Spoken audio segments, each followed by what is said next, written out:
Welcome to Beyond the Riverwalk, the local weekly podcast that brings San Antonio's most remarkable people, places, and events directly to you.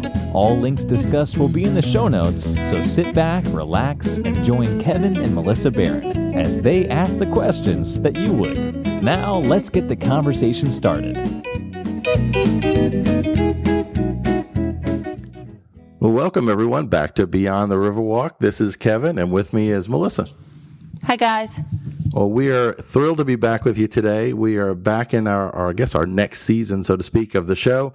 So we have a really exciting guest with us today, Rosebud Coffey. She is the Executive Director of Mission Heritage Partners in San Antonio. Now, if you're like me, you're going to say, well, we have a lot of missions in San Antonio. I know we have a ton of history, but what is Mission Heritage Partners? So if you would, out there in the audience, join me in welcoming Rosebud, and we'll ask her that question, I guess, to start with. So welcome, Rosebud. Thank you. Thank you, Kevin and Melissa, for having me on. I'm delighted to be here. Mission Heritage Partners is the nonprofit friends group to the San Antonio Missions National Historical Park. And I hope in the 3 years that you've been here in San Antonio that you've visited at least one of the missions. Have you? Yes, we have. We did an in-and-out tour where we did a bus tour not long after we moved here, from the Alamo, and we toured some of the missions. But we've since been back to Mission San Jose. We've been to several. The biggest one. Yeah. Well, they have like the little market. The artisans are inside the Welcome Center. That's the one we've been to a couple of times. Great. Fantastic. Well, as the Friends Group to the National Park, we try and fill the gap between the National Park's operating budget and what their additional needs are. And our National Park here locally has roughly a $4 million operating budget, and that's for everything. So Imagine you've got all four sites, which is the site at Mission Concepcion, the site at San Jose, the site at San Juan, the site at Espada. And you probably didn't know that there's also a site down in Wilson County, which is they call it Rancho de las Cabras. All of the missions also used to have little ranchos where they had all the livestock. And so when they needed additional livestock, they'd move it back up to each mission. And so Rancho de las Cabras was the rancho to Espada. It's not open to the public on a regular basis. They have certain days during the year where it is open to the public, but this is the only existing one, and the Park Service does have it. So that's another piece of property that they, still take care of and is managed and is within that $4 million operating budget. They also have a deferred maintenance price tag of $9 million. So that's a backlog. Yes. So you can imagine there's a lot of work that needs to be done. So we try and fill that gap with funds for additional projects, with advocacy for things that they can't generally advocate for. So whether that's going to public officials, whether it's talking to private entities on behalf of the park, those are additional things that we can do for them. And we've been doing it for 35 years. Most national parks do have friends groups, and so that's what we do.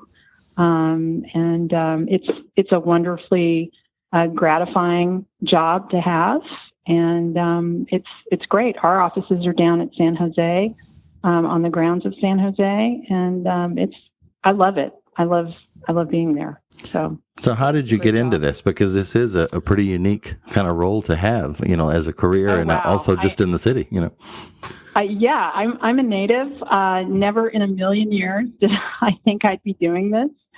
My background is in history, and when I got out of my background is in history, but the area is public history, which is preservation, conservation, museum studies, interpretation. And when I got out of graduate school, I I didn't particularly go into that, shocker. And I wound up managing a small architectural firm that had two areas of specialization. One was historic preservation. The other one was government contracting. And I was looking for another position. A friend of mine said, well, this organization is looking for an office manager. And I said, okay, well, I'll apply for it. And I did. And I didn't think I was what they necessarily needed. And the executive director at the time offered me the job. And so I worked for Mission Heritage Partners at the time, which was formerly known as Los Compadres. We went through a rebrand about 2 years ago. And the executive director 2 years ago passed away very suddenly. And the board said, you're going to be acting ED because you know the job better than anyone else. And so after about 6 months doing the position, they said, you've got it. You've got the job. You know exactly what you're doing and you know how to do it. So I've had the position for 2 years now. So that's how I got the job. But I've been with the organization for over 11 years. Oh, okay. So you've got a lot of the history before the rebrand. Yes. You know what that was like. Yes. Yeah. Oh, yes, absolutely. So what brought about the name change?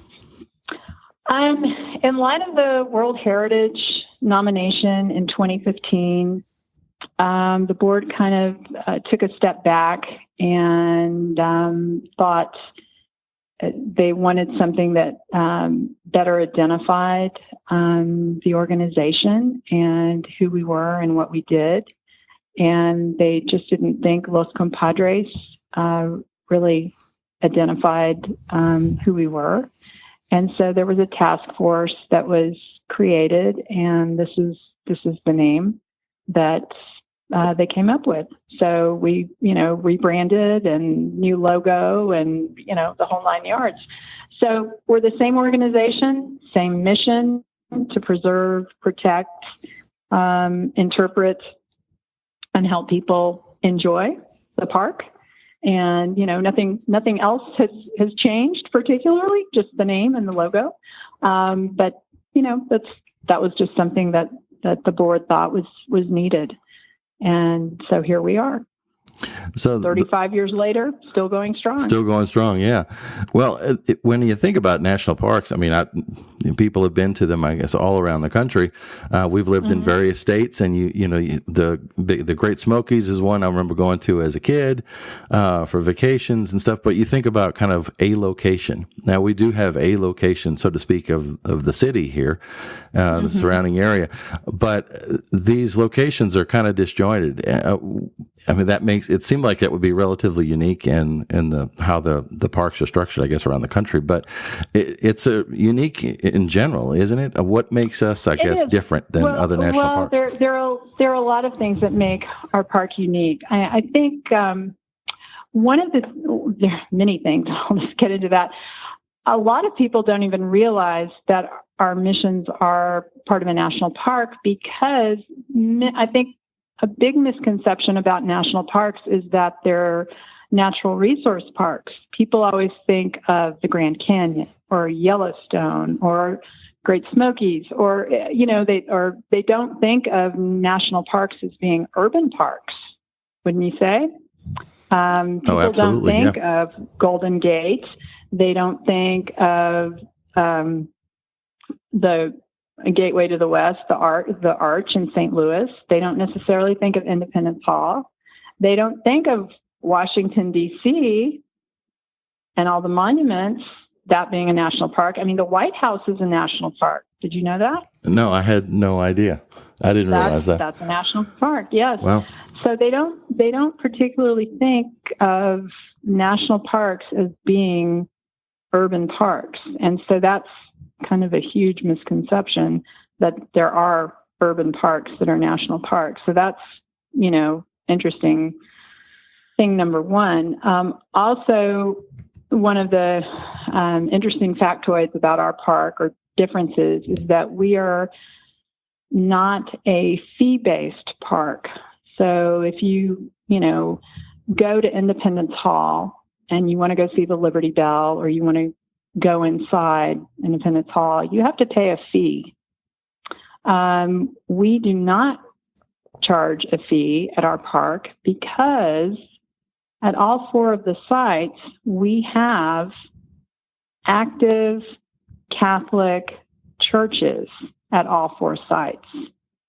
And the Catholic Archdiocese of San Antonio maintains all 4 of those churches. There is no other national park like that in the national park system. The National Park Service maintains everything up to the church wall, and the churches are maintained by the Catholic Archdiocese of San Antonio and each individual parish. And it's a very, very unique cooperating agreement. I was going to say, that sounds like a lot of logistics and making a lot of people happy. Yes, it's a wonderful agreement, but it's extremely unique, extremely complex.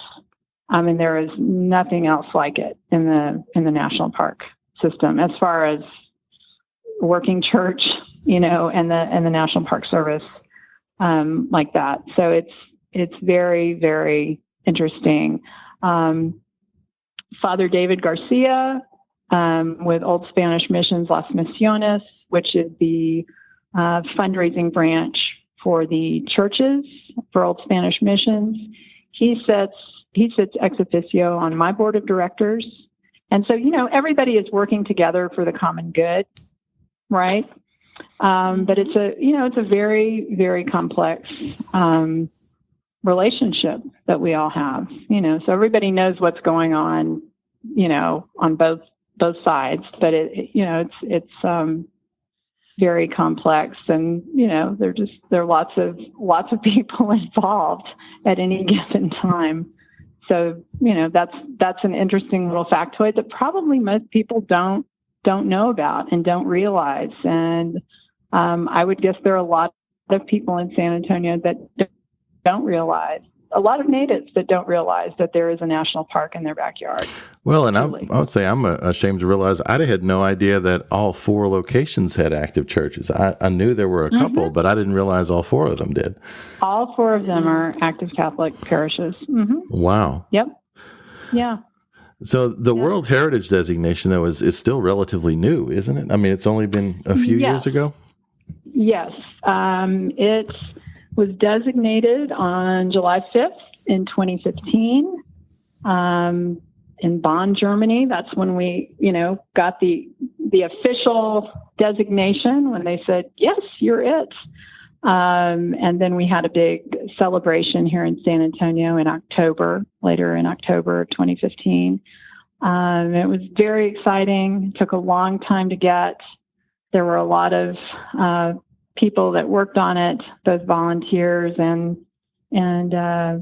paid researchers, and there were just a lot of hardworking individuals involved, and it was a long road to get there, but it was a really, really gratifying thing to get ultimately, and I kind of call it the top dog designation, and that's really. Truly, I think that's another misconception that people have. They think we're getting extra funding because we're a World Heritage designation. We get no extra funding because of that. It's truly just the top sort of designation you could ever get as a kind of historic or cultural site. Just like here in the United States, you can be on the National Register of Historic Places or a member of the National Trust. And that's sort of a designation. It is a designation. This is like it is a world-class designation. This is the top banana. That's it. You're not getting any additional funding for it or anything like that. It's it's a designation, huge honor. What is that designation done for? I guess for your organization, and maybe for maybe the workload or the visibility. I guess what has changed with that? Well, visibility. I don't know that it's done anything. It's raised visibility for the city. It's boosted the economy. You could talk to Visit San Antonio, and they can tell you all about the uptick and how they've switched gears marketing-wise for tourism, because there is a whole niche market of tourists, especially in Europe and Asia, that just go to World Heritage Sites. That's really all they want to do is visit World Heritage Sites. So that's a whole new market of visitors that they're targeting. It's a whole different sort of game changer in that sense. And so they're targeting and have been targeting. It's not something new, but since we got the designation, they've been targeting a different audience in that sense. I would also say since then, and this isn't necessarily because of the World Heritage designation, but it's definitely a byproduct of it, the whole Get Down South initiative, having to do with the South Side. There's a big push about all the things going on the South Side and the tourism opportunities down there. So not only do you have the missions going on, there's all the development going on down at Brooks. There's a whole big push with the Green Line, some fabulous restaurants that have opened down there. There's going to be a Southerly's open down there in the fall. Johnny Hernandez has another restaurant opening up down there. There's the beautiful new Embassy Suites that opened up down there. The South San Antonio Chamber is making a lot of big pushes. We've got some other incredible restaurants. We've got Mitchell Lake Audubon Center. We've got Mission Kayak. If you want to drop in and kayak the river down on the Mission Reach portion. I mean, there's so many things going on the South Side that locals need to know about, that they don't know about. They don't know there are all these great things going on the South Side that they can do. They can bike ride the Mission Reach portion. They can hop on Via's wonderful 40 route, which is the wonderful, the south component to the Museum Reach portion. And it stops at all the missions. It stops at Stinson. There are just so many things to do that are going on the South Side. People really need to take advantage of it. Well, and that's one of the reasons we love this city so much. You're never going to tire of finding something. To me, in a way, it's just completely new. Something you've never done before. Something that's completely different to maybe where you grew up or how your culture, anything else. There's so much stuff out there, and I would definitely encourage people to do that. So the Get Down South. What? I guess how do people find out about that? Is it a program? Is it something that they can look up? No, it's not necessarily a program. There is a great website called Southside San Antonio, and there's also something called Live from the South Side. And I'd also encourage people to look at the Southside South San Antonio Chamber of Commerce website. But the Southside San Antonio is a really great website to look at to find out a bunch a lot of this information about all the things that are going on the South Side. It gives a lot of information about local nonprofits and restaurants, and all sorts of different things that are going on the South Side.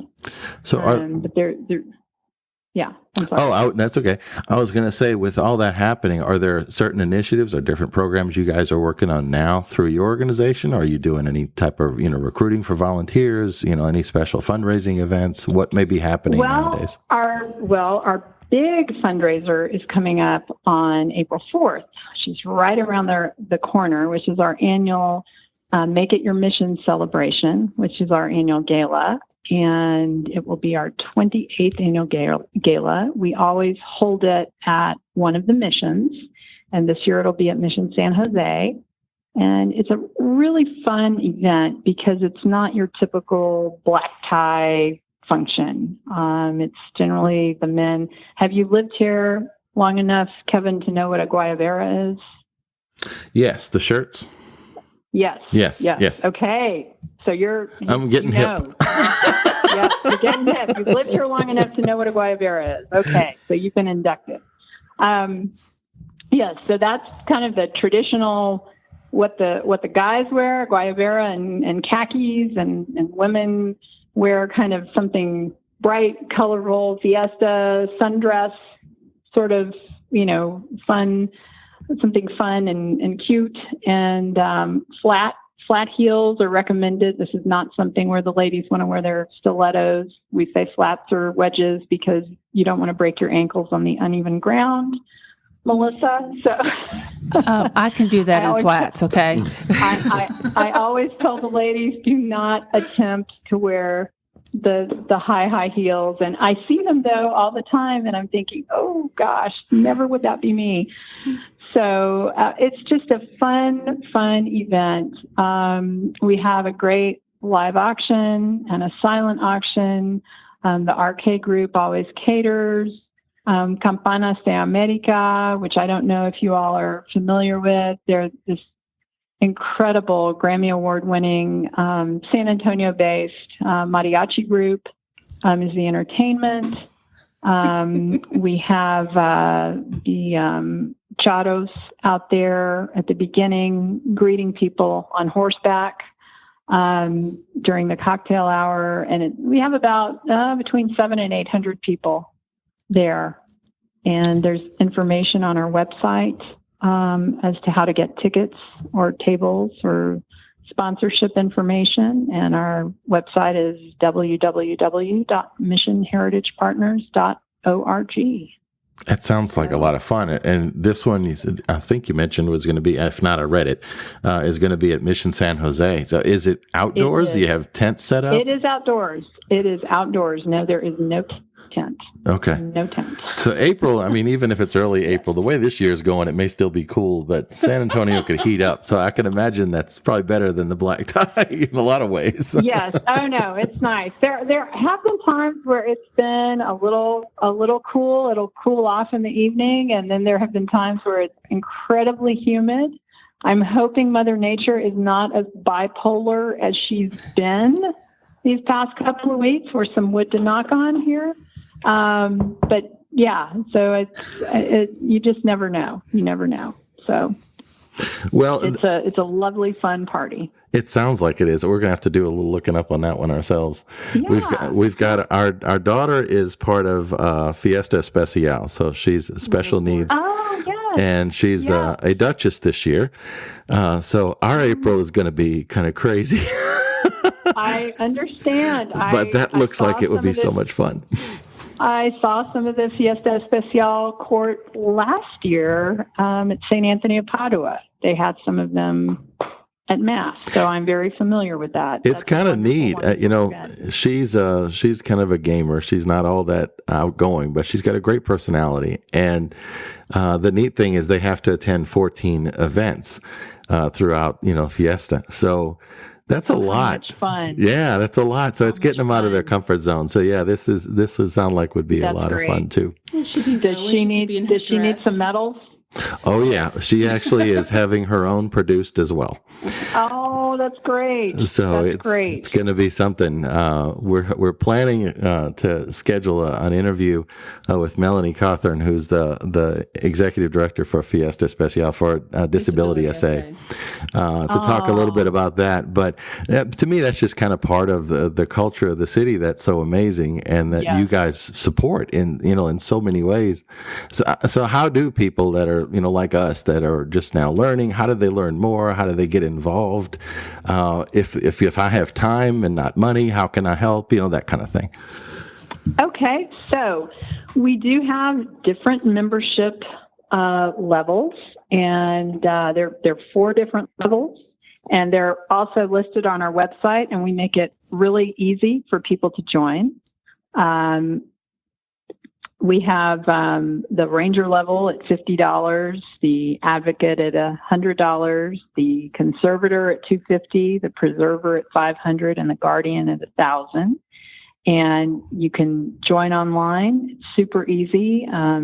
Benefits of a member are, you certainly get invitations to all members-only events. You get the medal that we give out at Gala every year, but you don't get it until after Gala. Only the people that attend Gala get that, right away. You get the Mission Heritage Partners newsletter and the inside scoop on all park alert features and news. And we do have events for member-centric events only. So those are the perks of being a member.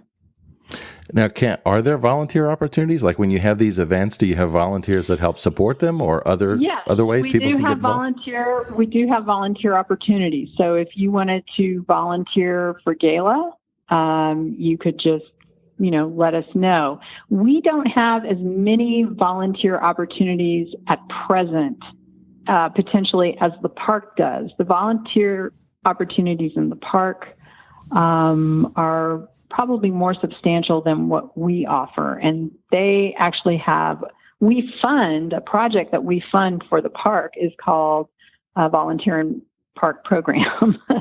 So I could certainly put you in touch with a volunteer coordinator at the park who could tell you more about opportunities to volunteer in the park. And there are a number of different volunteer programs in the park that, everything from being a docent to any number of different opportunities there. And those are, but we do have opportunities at Mission Heritage Partners. So if you wanted to volunteer at Gala, whether it's something as like set up or take down or the night of, you could just call the office and talk to one of us.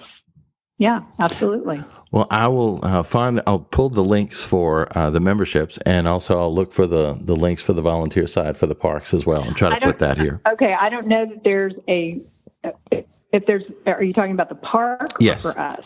Well, the membership for the organization, for Mission Heritage Partners. Okay. And then anything I can locate, I guess, regarding volunteer on the park side, just so people have some resources. I could certainly send you the information. I'll send you the information. We'll link that here too. For the park. Okay. So how do people find out more if they want to get more information? I know the website you guys have is beautiful, but I've also noticed a lot of other stuff in social media of you celebrating different volunteers and historic volunteers. I saw a picture of one of the volunteers, I guess, in front of one of the missions. Mm-hmm. It was black and white. It was from many years ago, I would assume, maybe the beginning of the organization or something. So how do people keep up to date with what you guys have going on? Well, we do have a newsletter that we send out, and I would say our organization is in transition right now. We are going as fast as we can. For a long time, we were not up to speed on things technologically. And so as I said, we're going up to speed as fast as we can. Or coming up to speed as fast as we can. And while we have most of our members' email addresses, we have a whole new donor software system that we are implementing, and we will soon be sending out email blasts, et cetera, we're just, getting there. So as soon as that's implemented, and I would say that's going to be in the next 2 to 3 months, then we will be sending out email blasts to our member base regularly. But until that happens, it's going to be newsletters and some mailers, but not many, because we don't like to waste paper particularly. Yeah. But I would say most of our information is up on our Facebook page, and Instagram and our website. So that's really where people need to look, because we're really, really good about posting everything, all sorts of information on all of our social media outlets. Well, I think y'all do a great job with that based on what I've seen. I mean, it really makes you want to learn more. And like I said, the website is beautiful. I mean, I'm not sure who redid it, but it looks great. Thank you. I definitely encourage people to go check it out. Thank you. Thank you. We really try hard to keep things up to date, and we've got a great team that's keeping that up to date and beautiful. So thank you. We really appreciate the time today and all the work that you're doing, obviously, and all of the folks on your team to maintain and to support this resource we've got here in town, which, I mean, like you talked about, adds to the culture. It also adds to the business climate. It adds to the success of the city, no doubt the growth of the city. And you're right at the heart of that. So thank you. Well, thank you very much. And I would invite you to come out anytime.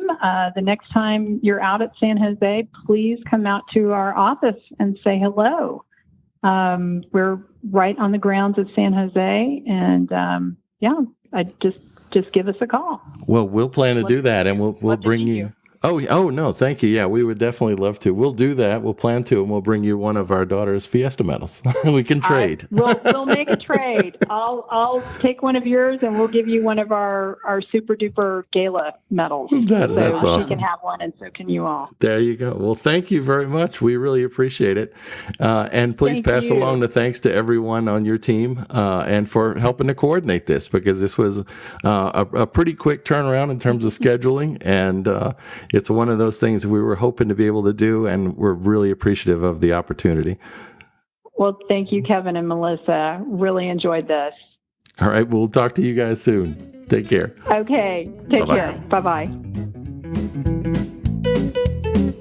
Thank you for joining us for this episode of Beyond the Riverwalk. Send your comments, questions, and suggestions to podcast@beyondriverwalk.com. As always, subscriptions to our show are free and available wherever you find podcasts, as well as on our website. Until next week, join us on Facebook, Twitter, and Instagram for more conversations about our community.